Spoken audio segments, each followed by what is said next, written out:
Olivia. Hey my lovelies, welcome back to my channel. Some of the culture shocks I've experienced as a South African visiting Nigeria for the first time. So I have been in Abuja for close to 2 weeks now. So some of these things are like things that I specifically experienced here. I've never been to Lagos. Apparently it's a whole different world out there. So the first thing, which is a nationwide standard, I guess, is that here they drive on the right-hand side and not on the left-hand side like in South Africa, meaning the driver's seat is on the left-hand side. I know this is nothing for most of you, but trust me, it does take some getting used to, because do you know how embarrassing it is to walk to the driver's seat thinking you're walking to the passenger's seat, number one? And number two, I'm someone who has anxiety and who's so scared of being in an accident, so I always feel like we're driving on the oncoming. Another shock for me is that here I haven't seen any big corporate retail brands. Brands such as Zara, H&M, McDonald's. Apparently there's a KFC, I haven't seen it yet. And also apparently there is a ShopRite. And I think I remember seeing a Total Garage. It's interesting because Abuja is a city, it's the capital of Nigeria, and you would find these brands in like big cities across the world. But at the same time, it's interesting because that means here they're very big on local brands. They support local clothing, local food, everything local, which is great, honestly. Another thing is that EFTs here are a very big thing, like money transfers. Now in South Africa, if you're going to a restaurant or a shop or wherever, you can only pay with cash or your card. They don't believe in transferring money because apparently people reverse payments. I don't know how true that is. Now, this is not everywhere in South Africa. In some places, they do allow you to transfer money. But here, it's like a standard. Like, you could see a vendor selling you bubble gum on the street, and you could transfer the money to them like it's nothing. I also think it's because banks in South Africa don't correspond that much with each other like the banks here. For example, if I use FNB and you use Standard Bank and you transfer money to me, if you don't select the immediate payment option, I will only get, or you will only get that money within 3 business days. Whereas here, it doesn't matter what bank you're transferring to, the money clicks immediately. So I think that's why it's such, like, it's normal. It's okay. I know this is random, but the girls here are not big on makeup. I don't know if it's the places I've been to, and I've been to quite a number of clubs and lounges. I've been to Moscow, I've been to Cage, I've been to Rhapsody. Like, the girls here are not big on makeup, and trust me, they look beautiful. Like, this is weird to me because I'm so used to girls wearing makeup everywhere they go. Like, one thing about South African girls, they will book a makeup artist just to go out for lunch. South African girls love their makeup, and you know what? And last but not least, the people here are so respectful. Like, people here don't say hi, hello, they say good evening. Like, if you're walking into a shop or a restaurant or wherever, they'll say good evening or good afternoon, you're welcome. Like, that's how they say it. They like, good evening, you're welcome. Good evening, ma'am. Good evening, auntie. Good morning, auntie, you are welcome. Like, that is so respectful. I love that. Anyways, so that's it from me.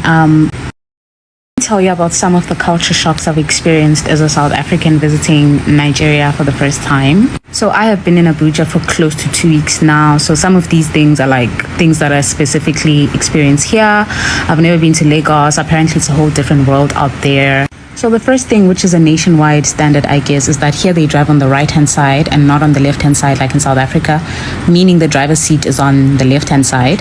I know this is nothing for most of you, but trust me, it does take some getting used to, because do you know how embarrassing it is to walk to the driver's seat thinking you're walking to the passenger's seat, number one? And number two, I'm someone who has anxiety and who's so scared of being in an accident, so I always feel like we're driving on the oncoming. Another shock for me is that here I haven't seen any big corporate retail brands. Brands such as Zara, H&M. Guys, I want to apologize about the audio quality. I'm not using my mic. I'm actually recording this from work, so pardon me. I actually thought about what to add to this video. That's this lady's video. And honestly, I just feel like at this point, we just leave it for them to see, right? Like, Nigerians have always talked about it, you know, that they are the largest. They have the largest hearts, the hospitality, like, Nigerians are incredibly hospitable people. Nigerians really do not see that much of, oh, this is because of where you are from. You know, if you behave, you respect yourself, they would respect you. That has always been the vibe with Nigerians, right?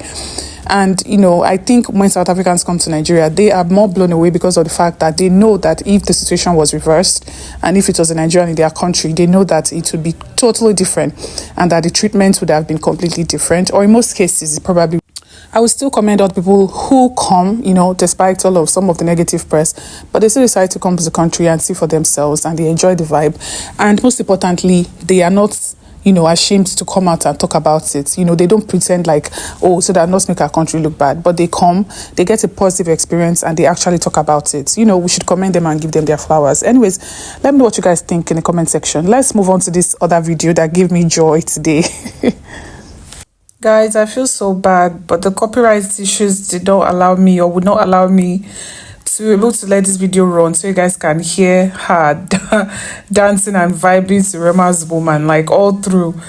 And her mom is like, this is the reason why she takes 7 business days to finish a task. Like, this is why she would take 3 hours just to clean the fridge, because she's too busy dancing to Nigerian Afrobeats, or like to Rema in this case. And I just thought it was so cool. You guys can check out her TikTok. I think, yeah, the handle is right there, because unfortunately I couldn't play this. But yeah, she's busy vibing to Rema's Woman. And the way she said Siri, tell me she's not Nigerian. Like, I don't know. I don't believe it. This girl is masquerading as a white woman. Anyways, I decided to pick some of the comments on that video and share it with you guys. And I also found videos of other white people just vibing to Nigerian songs. And I thought, should I share with you guys? You guys want to see that? Maybe I will. No, man. Anyways, I decided to look up some of the comments for you guys. It was hilarious in the comment section.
Guys, I just want to apologize just in case, because if there's copyright issues, then YouTube might automatically mute the sound to these videos, which means that it will just be playing with no sound, which makes no sense.